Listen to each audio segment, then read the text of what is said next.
Well, last week at the end of our session, I did not cover completely all the things about setting boundaries that we had hoped to cover, so I told you that we would, for the first few minutes tonight, go over some of those issues.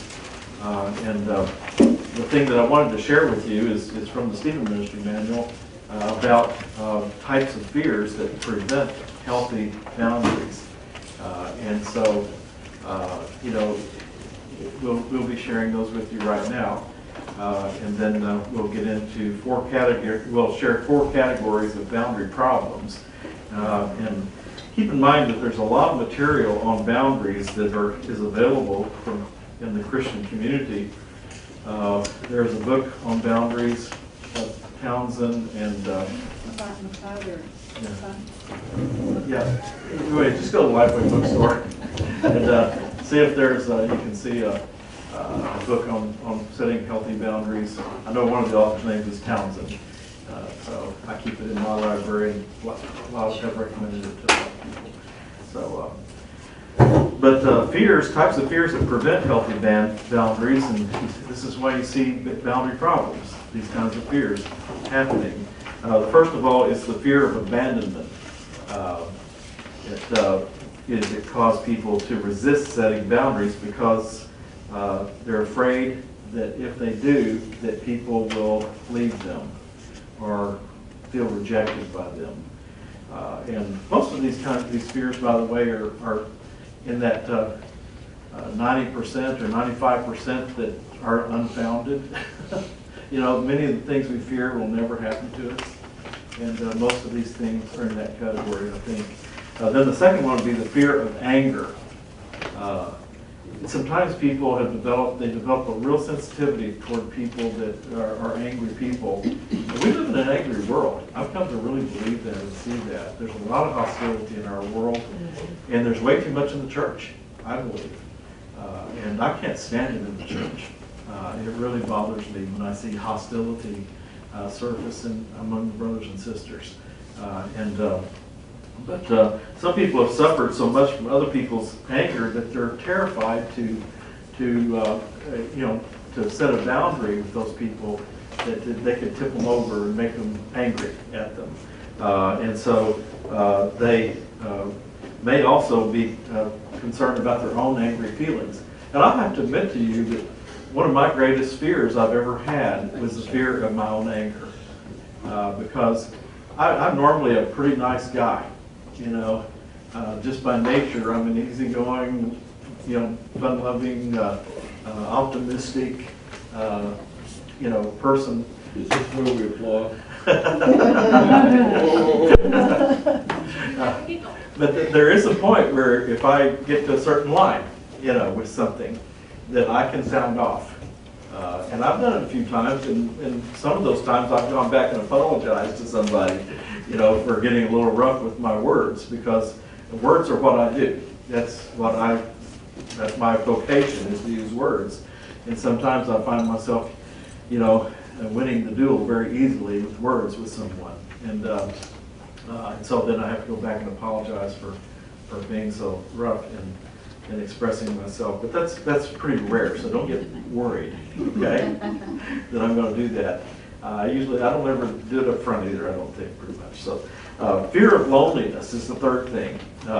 Some people behave passively in order to keep others around to help them when they have a need. And so in this way they try to avoid the pain of being alone. And the fear of being alone is so pronounced that they are passive in their relationships. There's the fear of being unlovable. People who only feel worthwhile when other people are affirming them.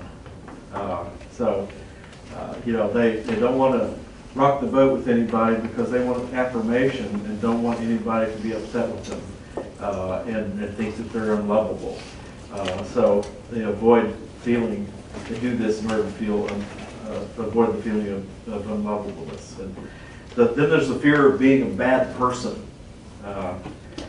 Some people feel so guilty about things that they've done in the past that they try to earn redemption by always saying yes to everybody and when they really want to say no.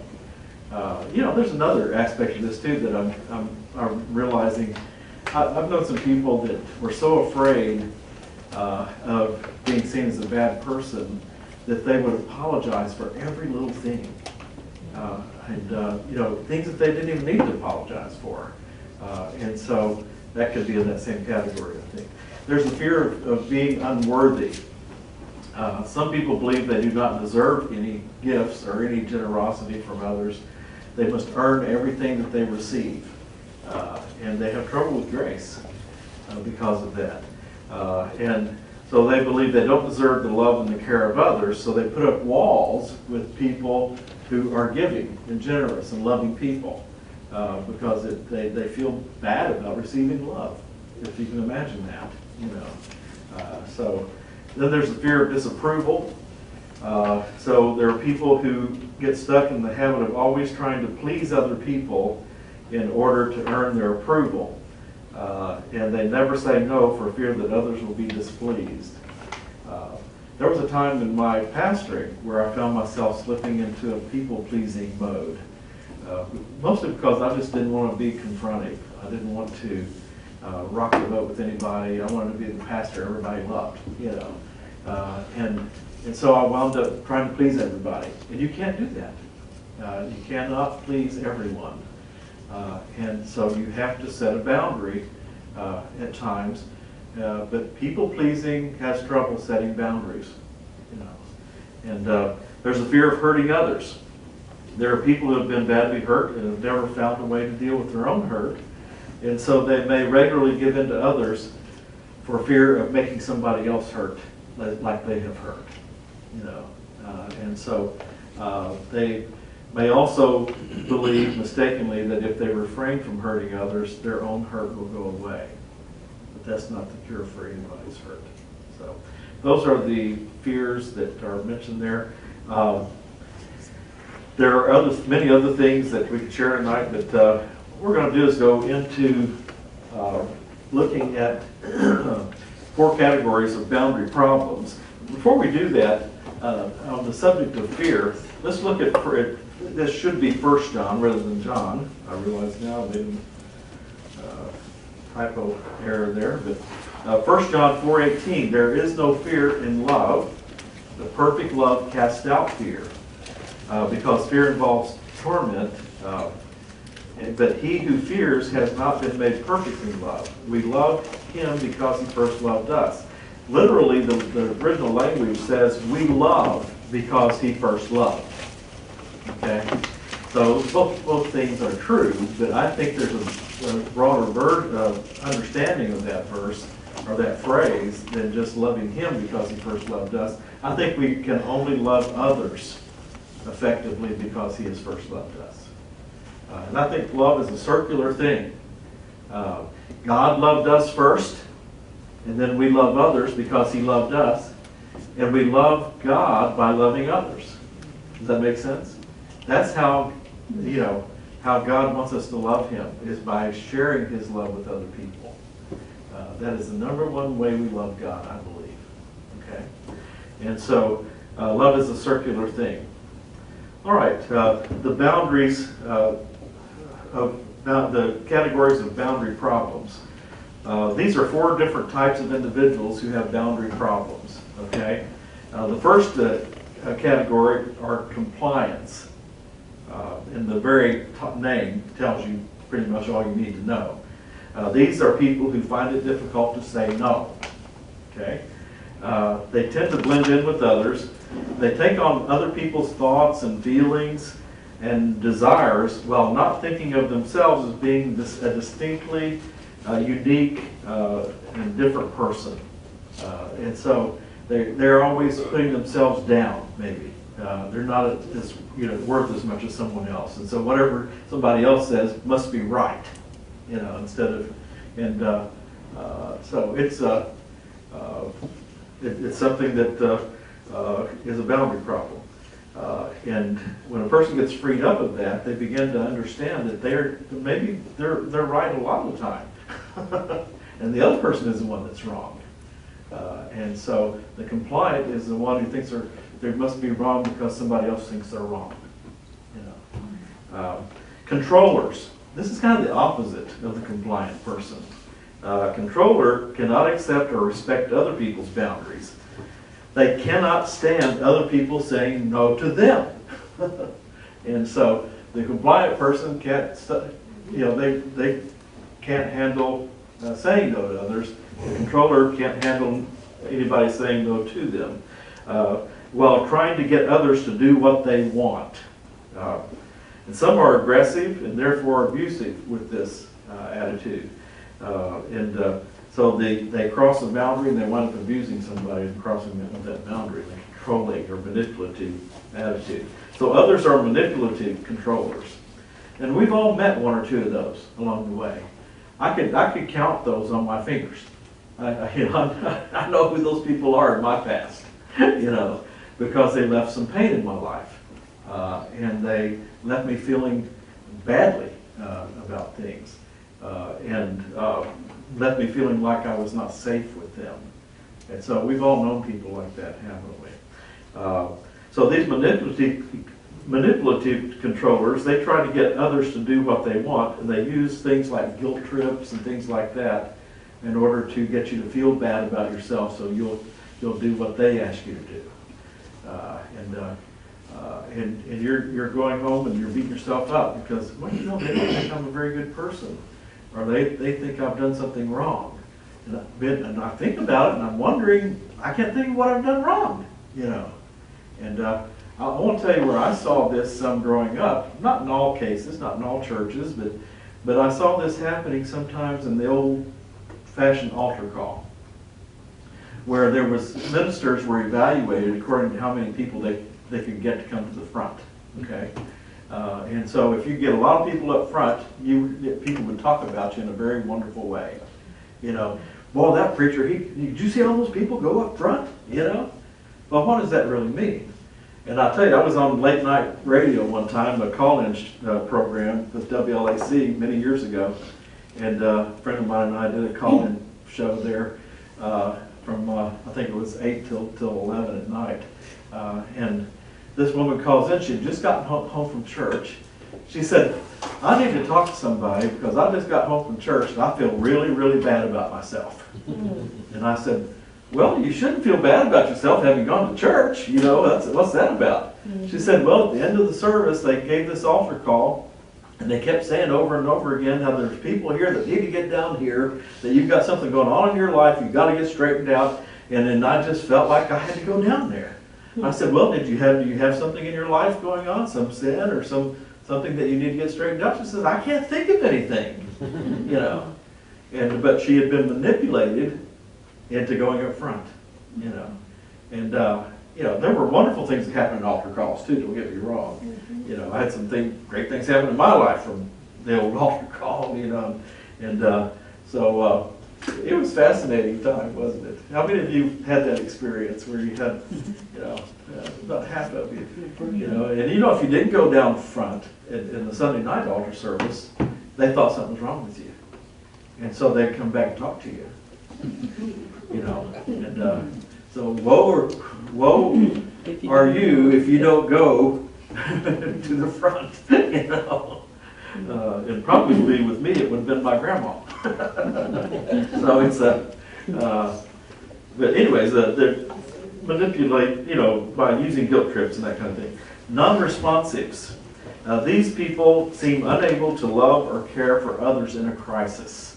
They do not have any sense of empathy for other people.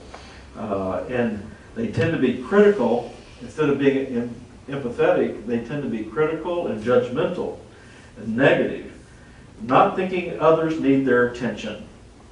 They may even say, well, they're just putting on a show, or they're just being, poor me, kind of thing, instead of really seeing that person has a need. These are usually self-absorbed people, and they have self-absorbed thinking of their own needs only and their own desires. Then you have avoidance. Instead of setting boundaries, this person builds walls that keeps other people out of their lives. And so They're unable to truly see their need for help or what they might need help-wise. They find it nearly impossible to open up to another person or even to God. You know. Yes, ma'am. How do the non-responsive, how do they have trouble with boundaries? What is it? Well, the non-responsives, they don't have any. Their boundaries are too narrow. Oh, okay. You know, they're around themselves only. They need to expand their boundaries to include other people. So they're kind of wrapped up in themselves. Is it the same kind of for the avoidant? Did you say? Yeah, the motivation is different. Right, but the boundary problem is kind of the same? Is that what you're Similar, saying? yeah. Mm-hmm. Okay, any other discussion or questions about boundaries? Because we're going to move into another category altogether. What'd you say about avoidance? Yeah. Avoidance, instead of setting boundaries, this person builds walls. A wall is a thick, you know, cemented, solid thing, where a boundary is kind of a line in the sand kind of thing. But a wall is something that you can't penetrate. And so they may be needy, but when you go to them and say, could I help you with something, or would you like to sit down and talk? No, not me. You know, I don't need anything, but they're very needy. But they can't bring themselves to admit that they have a need, you know. So, and, you know, and honestly, you know, I'll tell you this, that in years gone by, it's not so much today, but there was a time when people who were suffering from depression, for instance, would not admit that they were depressed because they did not want to suffer the types of attitudes that people would have toward them, you know, because of that. So you never wanted to admit that. Men especially had trouble admitting that they had any neediness at all.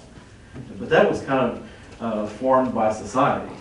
The society we live in. A strong man, a man who's really a man, will not admit he needs help, even if he gets lost somewhere. You know, I drove around I followed this guy who was leading a procession of cars going to a conference one time down in Chattanooga. We drove around for an hour before I finally flagged him down and says, I want to stop and ask for help. You know, and I only said that because my wife told me I should stop and ask for help. Do people who are like this tend to see other people as being the same way? For instance, if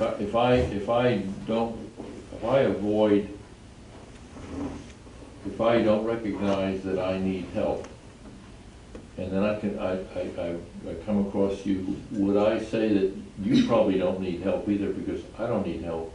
Guys don't need help. I think it's You're human a nature. guy. Yeah. I really think that human nature is that we see other people through our own filters, you know, the way we see ourselves. Husbands and wives are like that when they first get married sometimes. They think their spouse is automatically going to think like them and feel things like that. You know, it doesn't take long to find out that's not the case, you know. So, you know, it's true. It's human nature, I think, to do that. You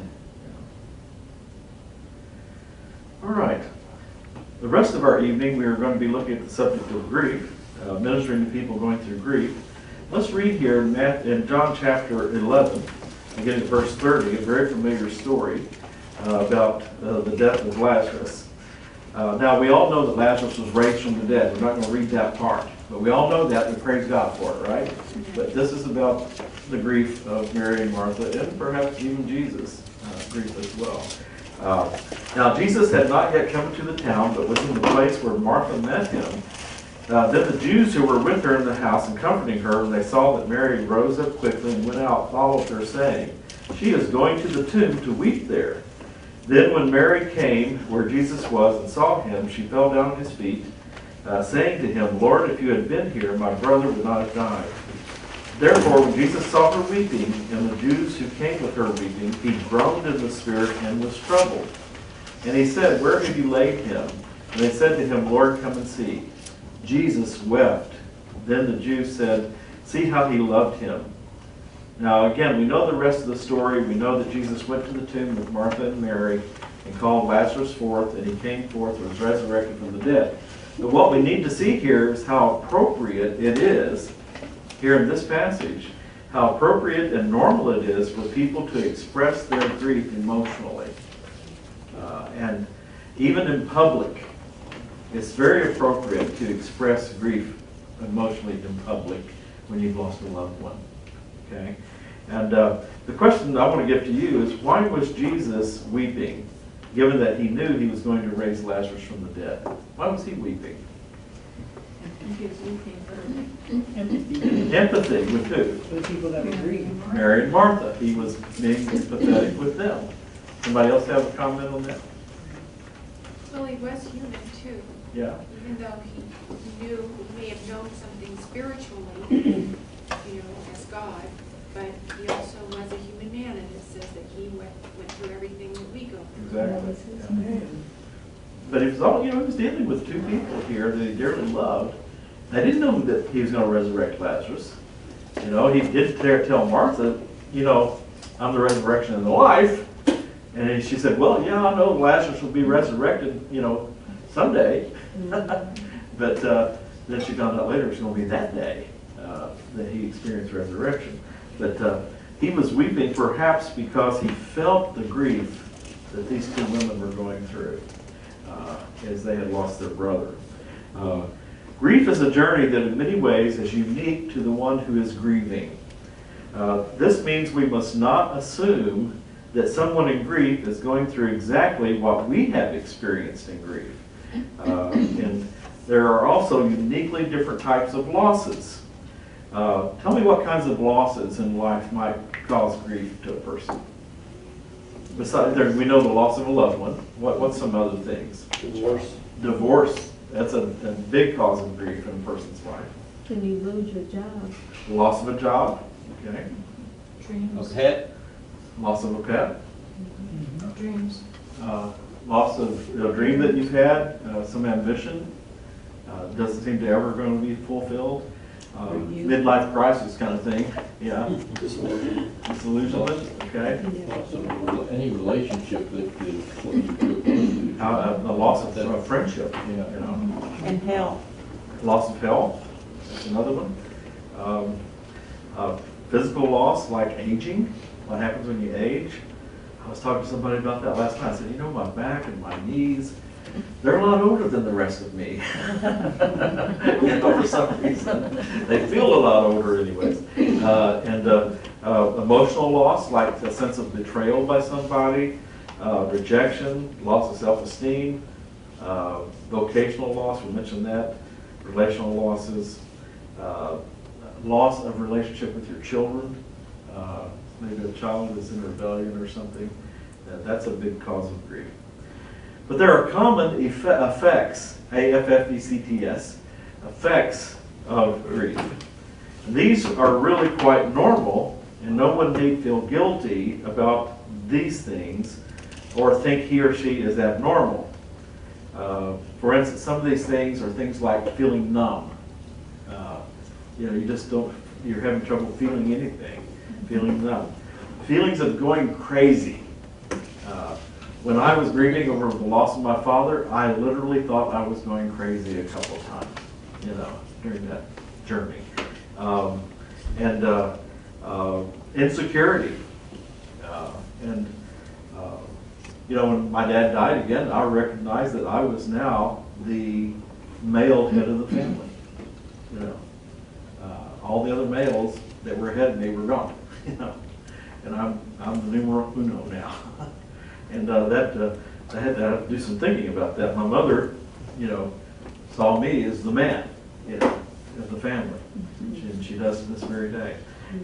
Loneliness, crisis of faith, insomnia, isolation, fatigue, anger is common to grief, depression, fear of one's own mortality, a feeling of lost identity.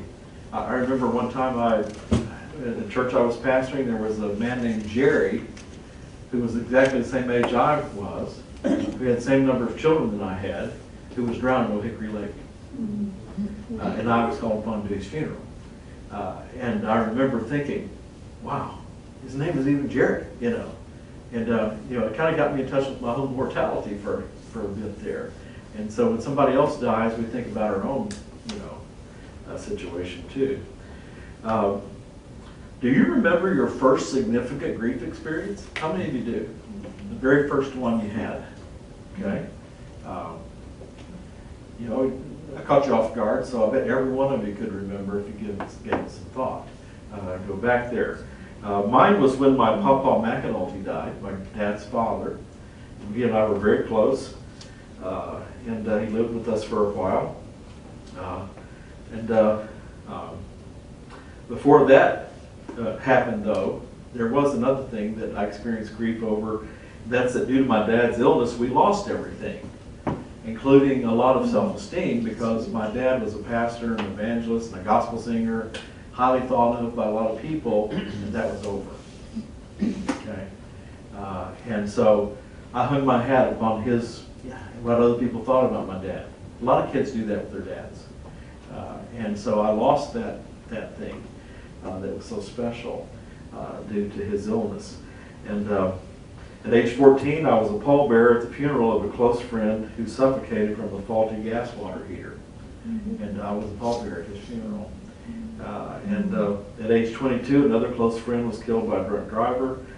I went through significant grief on two separate occasions when two young men in this fellowship died separately. Rich Toomey, in the early days of our church, was on our youth staff, and then my son Joel's band. He died of cancer at the age of 26. I stayed in my home a lot, and I looked at him almost like a son. His parents wanted me in on the decision about how to treat him medically because I was so close to him. And when he died, it took me over a year to get through that grief journey. Craig Bond, since we've been in this building, a young man who lived in my home for several months, and spent a lot of time with him, mentoring him and answering his questions, led worship for our youth group. He drowned one weekend. I was just torn to pieces, with that. So it's those things have happened to all of us. And one of my greatest losses was a personal mentor, probably the man that may have had the most impact upon me as a pastor, as a young pastor or minister. Took his own life due to excruciating pain in his body because of an accident he'd been in. I've never felt so much alone as a pastor because nobody knew how to minister to the pastor when I shared with the congregation. Nobody knew what to do. Now we're talking to you guys about this, so if anything like that happens now, you'll know what to do. But all of these grief journeys were unique and also had some similarities because there are some pretty well-defined stages of grief that are pretty, recognizable, though they may vary in length for each particular grief journey. So we're going to go through those stages of grief. In a grief crisis, it's also true that a person also comes to a fork in the road, one leading to greater brokenness and another to healing. So grief is no different from other types of crises in that particular issue. If you remember the diagram that we saw, the illustration we saw of that. If you've never gone through significant grief and you try to use old methods of coping with crisis, you find out they don't work. And so, try as you might, you can't heal yourself, okay? And so, you wind up perhaps, in denial and trying to fix yourself and not seeking help. Or you may seek help and share it with others, and then you wind up experiencing some healing. So a person might become stuck at some stage of grief, in an early stage of grief. So the stages of grief. Now these are borrowed from other places. These are not original with me, so I don't want to take credit for them. But we're going to call the first stage of grief shock. This may follow, though, the first outbreak of emotions if they're expressed. It's very common if I go to a home where somebody's just died, or a lot of times I was there when the person died, and the family's all around, the whole family will just break down and begin to weep, at the loss of that person. And then the journey begins from there. And so everybody's kind of in shock, depending on the circumstances.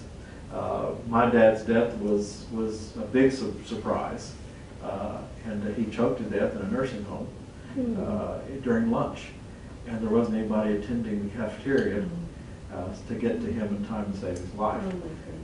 And so, you know, and I was in denial about how he died for a long time. I have just started in recent years telling people how he died, you know, because I just couldn't bring myself to talk about that. Anyways, you get the picture.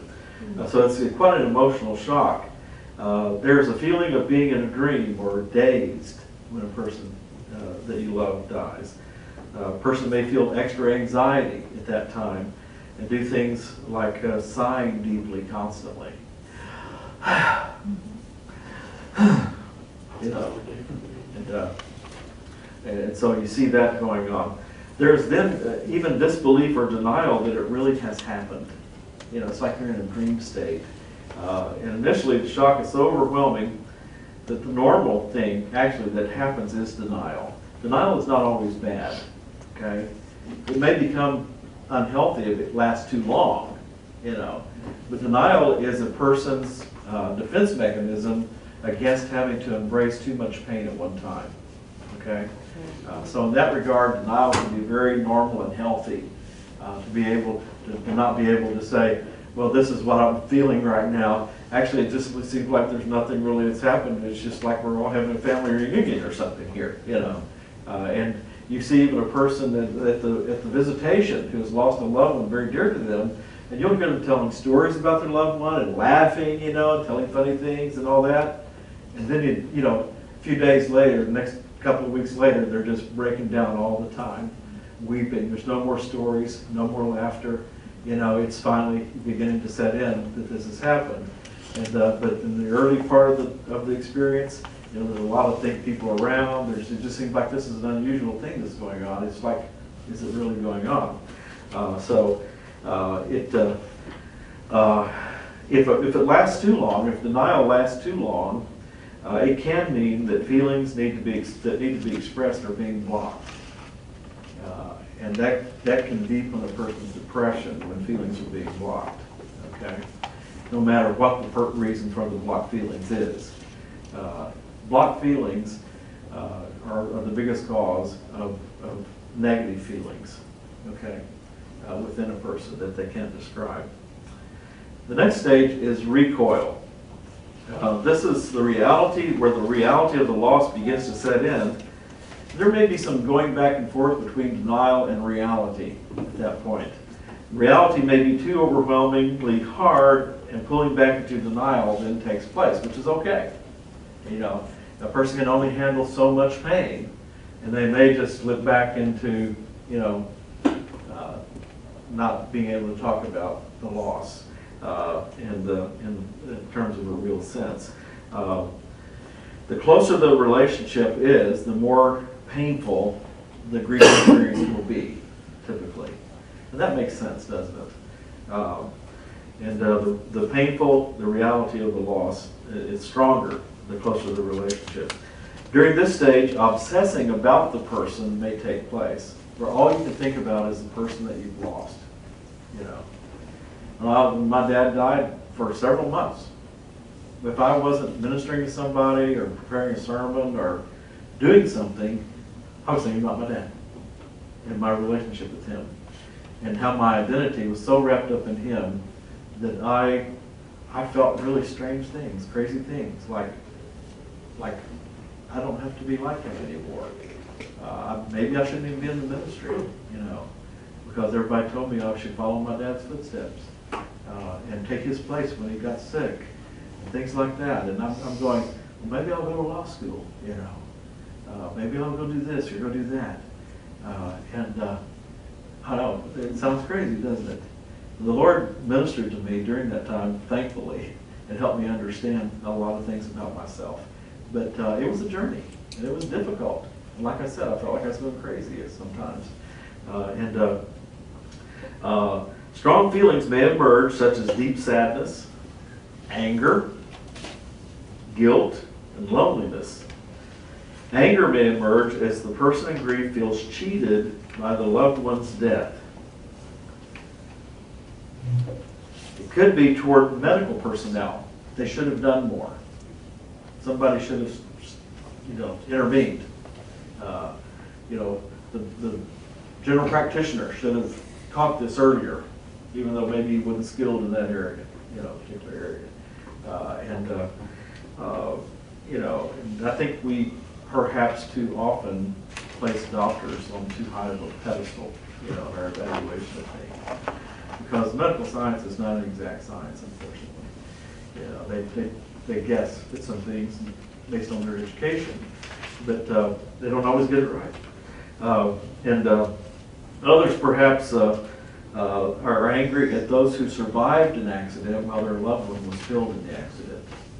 I was just telling somebody earlier that the guy who brought Ebola into Senegal, the one guy who brought the virus in, he has now recovered, while 2,300 other people have died from that virus.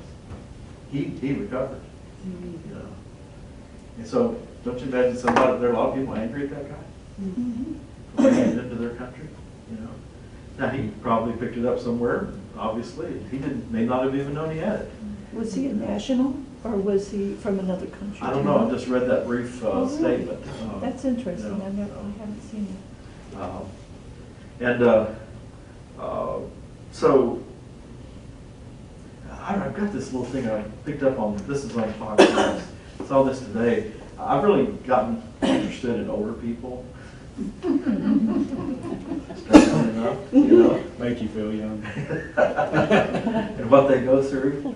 But many of you, did you remember that story last year where this man died and an hour later his wife died? This article says the elderly really can die of a broken heart. That's true. Because grief weakens their immune systems. Researchers at the University of Birmingham in the UK found grieving in the elderly causes stress hormones to become unbalanced, which can lead to a reduction in immune system cells. The new study published in the journal Immunity and Aging focused on 100 participants, half of whom were over age 65 and the other age 18 to 45. Younger patients were found to have a more robust immune response to heartbreak, according to the Telegraph. I believe it is the answer to why we sometimes see wives and husbands dying soon after the death of a spouse who is their main social support.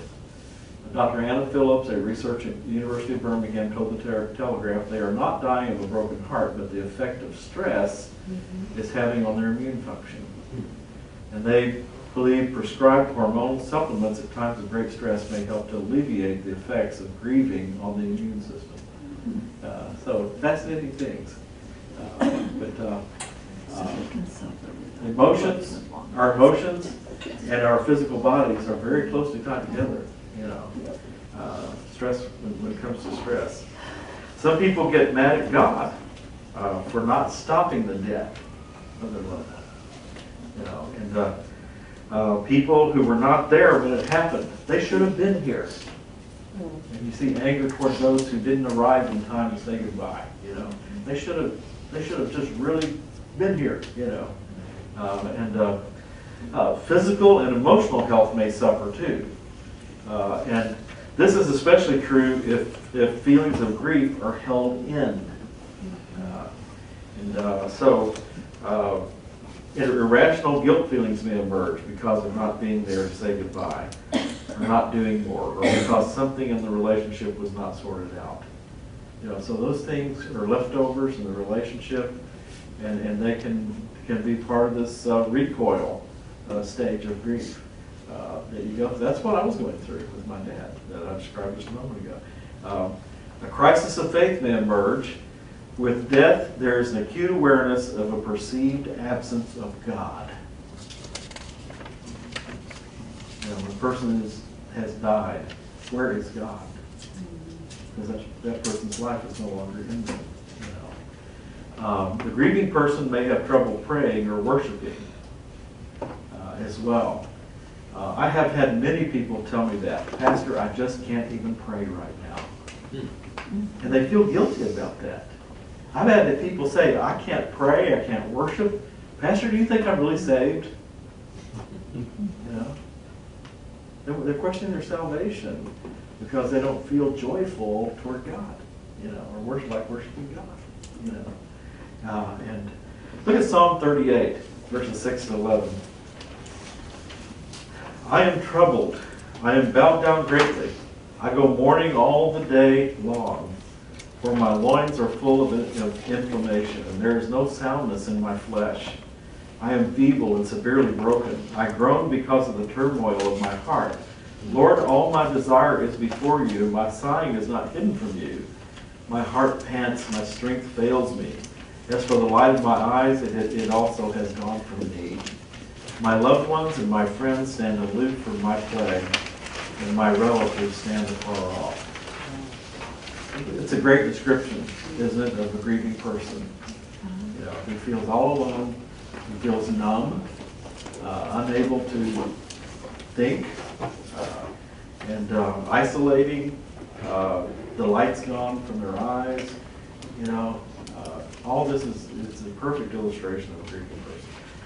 Loneliness can be a very acute feeling that no one else can fully understand. There may even be an avoidance of people because of what feels like boundary violations. I've had people come to me and say, you know, I just don't want to come to church and have everybody hovering over me. You know, and saying, you know, I want to be there for you, and you know, is there anything I can do? And, you know, I'm so sorry for your loss and all these things. That person told me it just will remind me of all the things when people do that. And I can't come to church because of that. Another person described an individual at work, you know, who was doing that sort of thing. And they were avoiding that person because of it, you know. So sometimes it's better to be quiet around a person who's grieving. Just listen and say, you know, I know you've gone through some really tough times, and I just want you to know I love you, and I'm thinking about you, you know. Do you think this stage is affected by whether, let's say, the loss, let's say a death occurs suddenly or gradually as a terminal situation? Yeah, a lot of people start grieving when there's a terminal illness. They think they're grieving fully, but they're really not, because when that person dies, it's still just a full-fledged deal, you know, as if they've just gotten sick that day. But they do start grieving before the death in that case. But oftentimes what you see is that person has this tremendous hope that God's going to reach down his hand and heal that person. And so they don't want to say anything negative or express feelings of grief because they're afraid that might interrupt the answer to prayer. It wouldn't. I mean, I don't think we have a God like that who's going to say, well, you know, you just kind of caved into it there, didn't you? So I'm going to withhold this healing, you know. No, God's not like that, you know, at all. I think that would be foolish to think that of God. But sometimes people are afraid to say anything that might sort of jinx, you know, the recovery. And so that's where you just have to be understanding with that person, and that's okay. And they're not wanting to embrace the pain yet of the person's loss.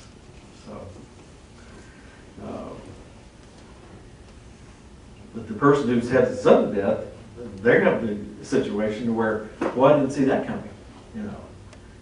And they're just they're shocked, you know, by it. The third stage is bargaining. Some see this as the middle ground in the grief journey. This is where resignation to the loss is beginning to take place. Okay, bargaining. There's a sort of a negotiation with oneself that death really is a part of life experience. Death happens in every family. Everybody's going to die sometime. You know, these things happen. That's what you begin to negotiate with yourself. I'm not the first one to lose a loved one, you know, that kind of thing. It's the reality of living in a fallen world. You know, they begin to think about that, how death entered into the world because of sin, you know. And we have a world that where everything will die and then what belongs to God will be raised up again, you know. And so it's during this time of at this time, what a person does too is they start looking for fresh ideas, answers. What do I do to get out of this? Okay? And this is where it's at this stage that it's a good idea not to make any big decisions. Okay? Because you're looking for something that's going to fix the problem. And you might be looking too hard. You know, you might think, well, if I just, maybe I'll just quit my job and go on a trip, you know, or move to another state, or maybe I should find somebody else to marry right away, you know, or whatever. Sports car. Yeah, buy a sports car, you know. But this time, it's just not a good time to make any big decisions about things during this bargaining time. Let it take its course. And that, in giving ministry to a person in grief, one of the things you can do for them is to say, you know, let's pray about that. If they're talking about making some drastic choice, why don't we pray about that? And let's think if now is now. Let's ask the question: is now really the right time for that choice? You know, and you can ask the question. You don't tell them what to do. That's not your role. Tell them what to do unless they're getting ready to go out in a big sin. You know, rob a bank or something. You know, and you don't need but let them give them some space, but at the same time recognize that you can help them by helping them tap on the brakes a little bit at that time. And so this is a time when a person is choosing to start changing the scenery in their minds, from looking at the past to looking toward the future. Okay, this is a type of boundary issue too, as a person needs to set a boundary of understanding that his or her life has now a sense of separation from the person who is lost.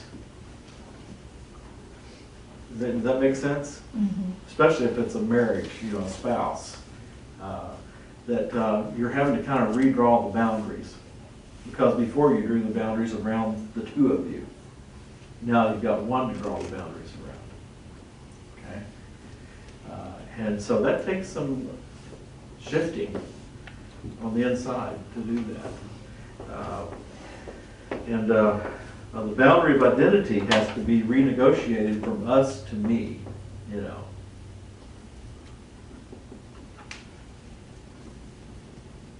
Doesn't mean you forget about that person or anything like that. You cherish them and continue to love their presence that they've had in your life and all those things. But in order to make the transition into rebuilding and acceptance, there has to be a point of renegotiating that boundary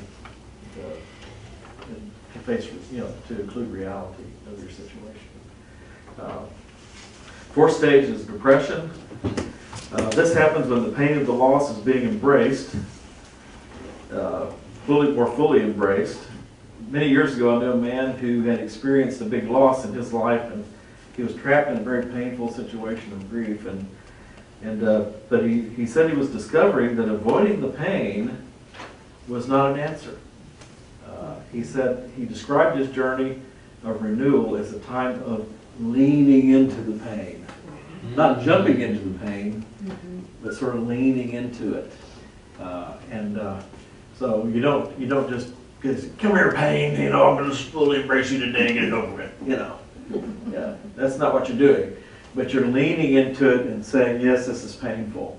This is very, very sad. My loss is great. And you weep and you grieve. And it's a really almost a healthy kind of depression, okay? It's not a bad type of depression, but it is depression that is necessary to get through the grief journey. It's just willfully, being sad in a sense. The full sadness, absent of denial, is being felt and expressed. You're no longer in denial at that point. Although sometimes people move back and forth between those things.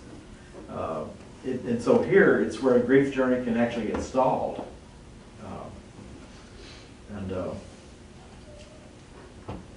Gradually the depression lifts, so the final stage of rebuilding can take place. And then there's a temptation to not let go of grief,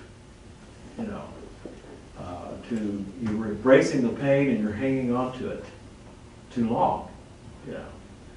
I don't know if you remember David, he sinned, had an adulterous relationship with Bathsheba. She had a baby out of wedlock, so to speak. And he sent her husband into battle, so he was sure to get killed, and so he was kind of a murderer too. But he repented of his sin, and in Psalm 51 we read about that. But when she had that baby, the baby died, and he went into deep grief. And I think it was more than just the baby, the loss of the baby. He was grieving over. But there was a time then when he got up one morning and he bathed, and instead of sackcloth and ashes, he put on his kingly robe again. And he was ready to take on his kingly duties once again. So he could have stayed grieving the rest of his life. He had all the reason for it. He got a lot of guff for it, though. What's that? He got a lot of guff for it. Yeah, he sure did. Yeah. From his own family. Yeah. But there's a sense that people hang on to grief because they feel guilty that other people have already moved on. Everybody but me has moved on, and here I am still feeling sad and weeping and embracing the pain and all this. But other people, they come around me and they've kind of moved on. So somebody has to carry the torch, here. So that's kind of the feeling you get, and it's very normal to feel that way.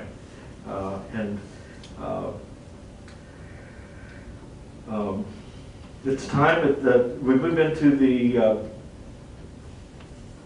Here's one thing that I suggest to people sometimes when they're just in a solid depression or grief situation at this fourth stage. I often will suggest, it's very appropriate for you to still feel your grief and feel the sadness, but you're already thinking about other things, and that's okay too. Why don't you make an appointment with yourself at certain times during the week to sit down and think about your lost loved one? Get the photo albums out, go to the cemetery, whatever you want to do. But do that at specifically prescribed times. So you free yourself up then to think about other things outside of those time frames. Does that make sense? Mm-hmm.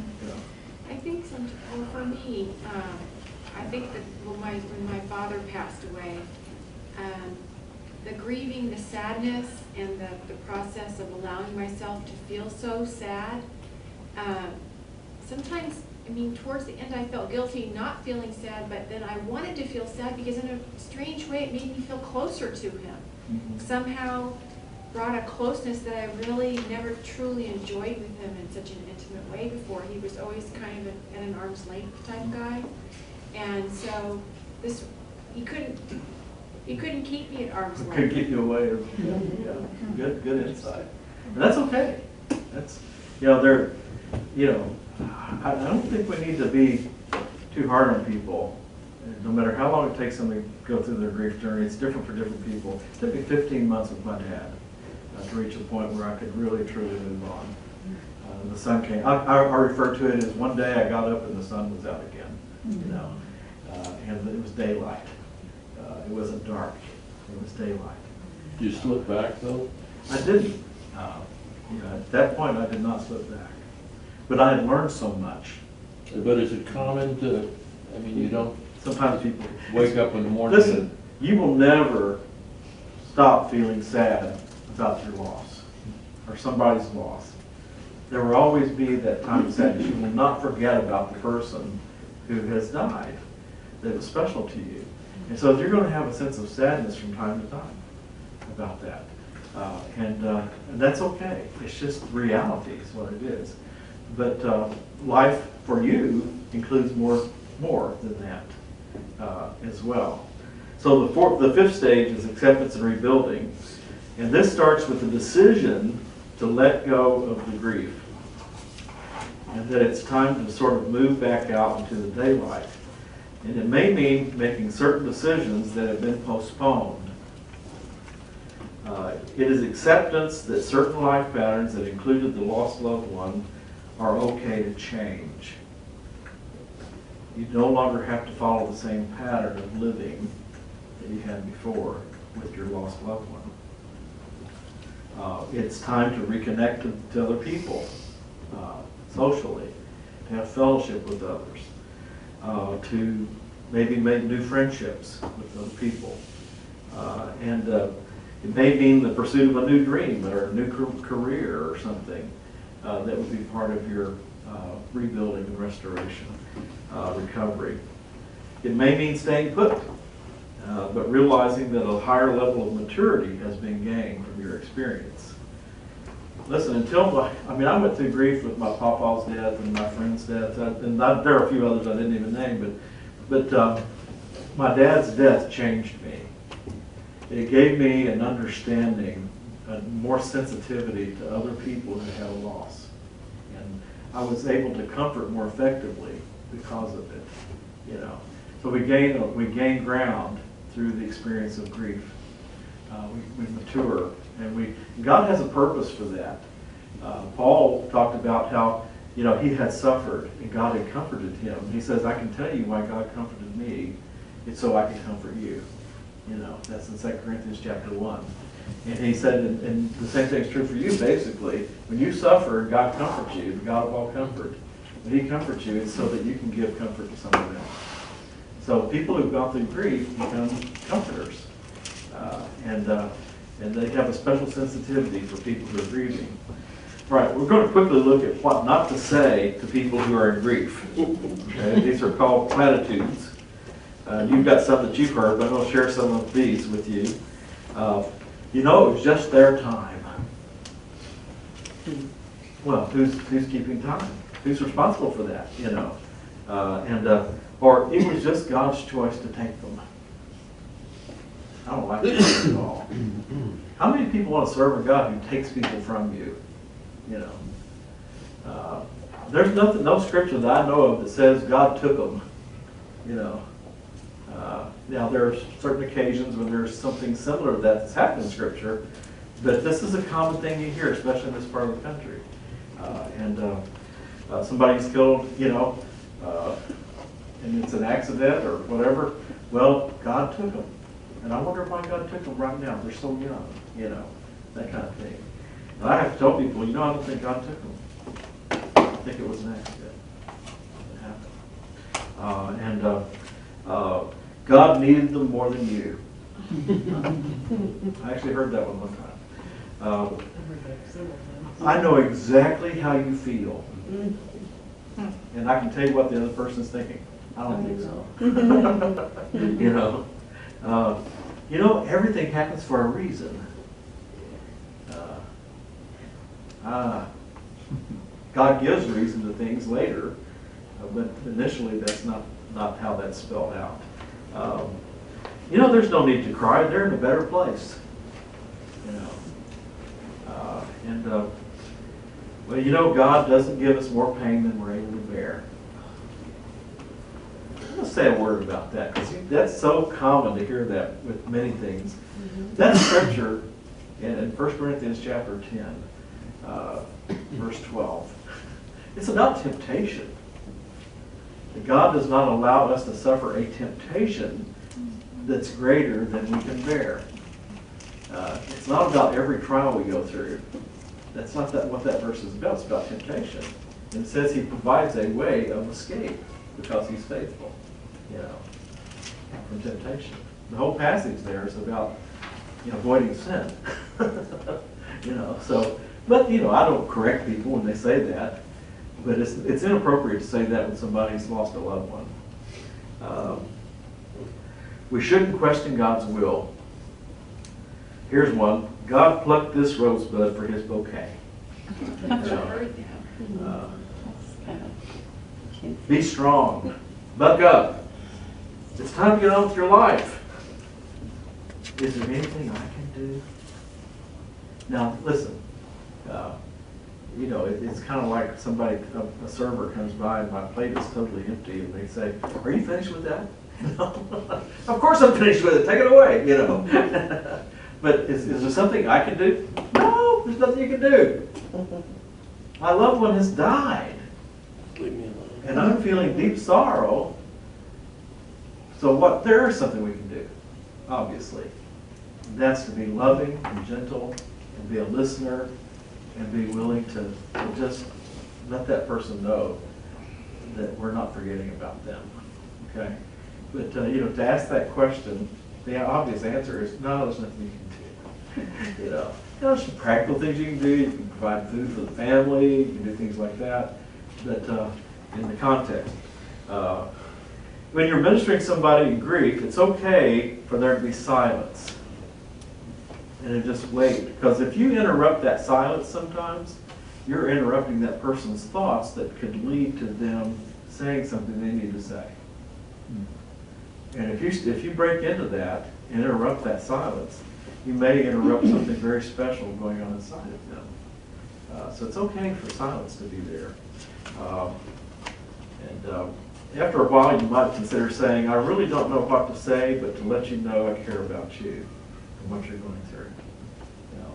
And not say anything more than something like that.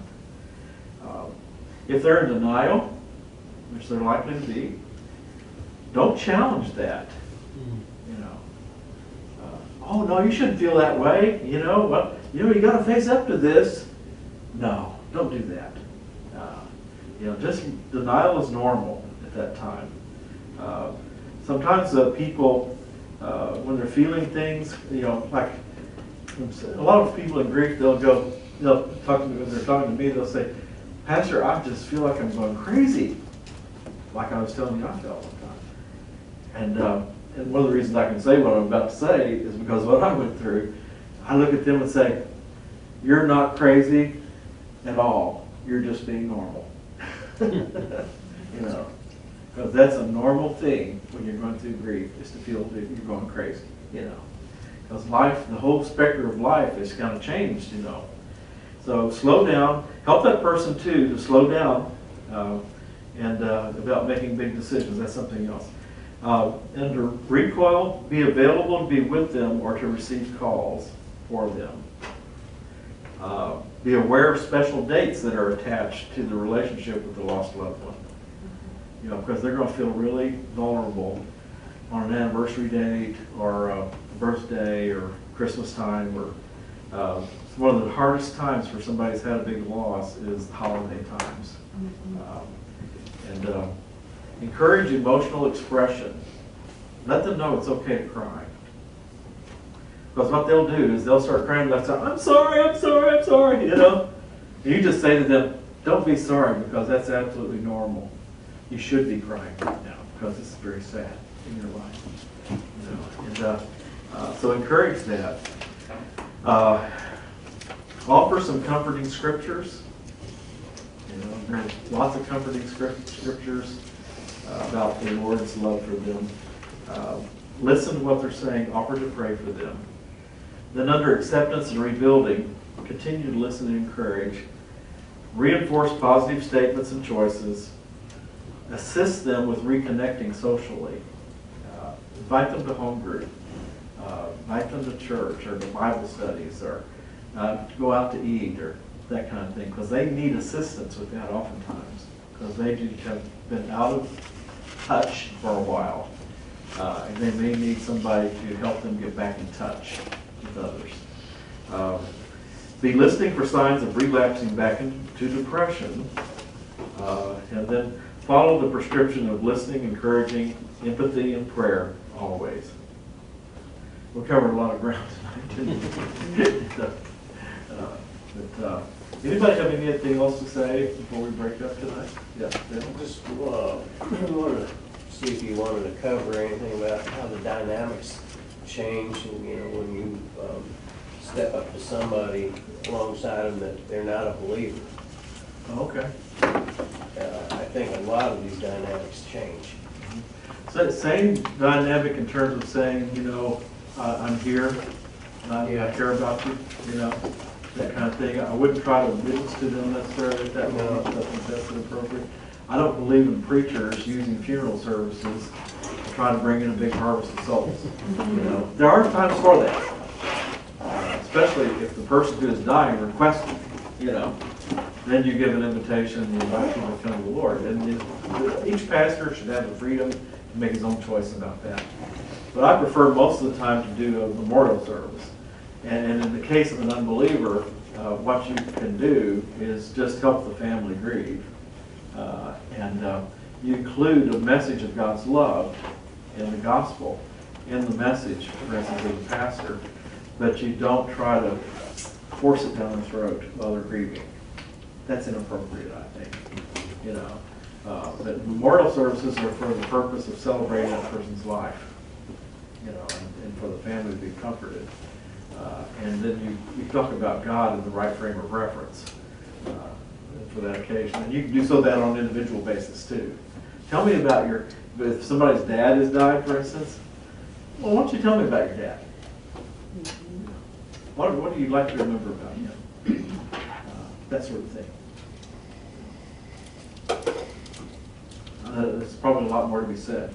Well, you know, there's people that, if they're not believers, so they say some things like, well, you know, he's up there partying, like, It's 1999. yeah.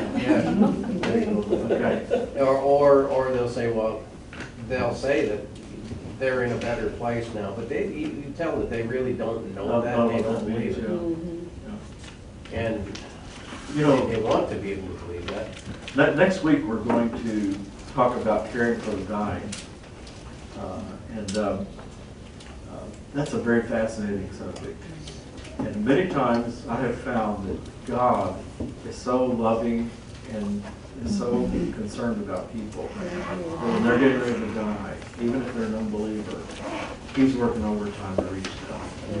And I've had many unbelievers, you're talking about a deathbed confession or whatever you want to call it, but a lot of unbelievers that have confessed Christ as their Lord in the last week of their lives. You know?